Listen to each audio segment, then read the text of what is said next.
और भागा तो मैं अकेला पड़ गया वहाँ। तो गया मैं, फिर मैं नाटक कंपनी में, और मैंने कहा कि भाई ऐसा ऐसा है, मैं गाना गा लेता हूँ और मुझे कुछ काम दे दो। तो उन्होंने कहा ठीक है, गा के सुनाओ। तो मैंने उनको सुना दिया।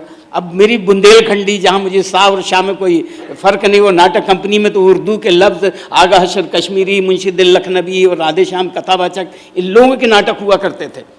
तो वहाँ तो उर्दू और ज़बान आपकी बड़ी साफ़ होनी चाहिए। मेरा तो बिल्कुल जो मेरा उच्चारण, जो तलफ़्फ़ुज़ था वो बड़ा ख़राब था। तो मैंने उनको गाना सुनाया, तो बस मैंने तुझको खुशियाँ मुबारक है दिलरुबा, हाथ मलकर मेरी ज़िंदगी रह गई, तेरे नक्शे कदम देखते देखते मेरी गर्दन झुकी की झुकी रह गई, ये कुछ गाना सुना दिया। तो कहने लगे भाई गाते तो सुरीला हो, लेकिन तुम्हारा तलफ़्फ़ुज़ बड़ा ख़राब है।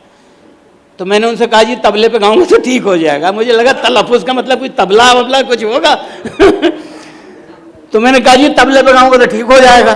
तो सारे हंसने लगे। मुझे बड़ी फिर शर्म लगी कि हंस क्यों रहे हैं। तब उन्होंने बताया कि तलफ़्फ़ुज़ का मतलब बेटा उच्चारण होता है, प्रोनाउंसिएशन होता है।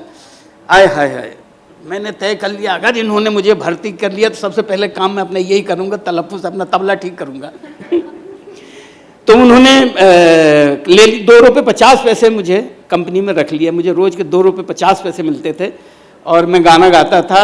फिर वहाँ मैंने उर्दू लिखनी पढ़नी सीखी और 6 साल में बिल्कुल खाना बदोशों की तरह उस नाटक कंपनी में रहा।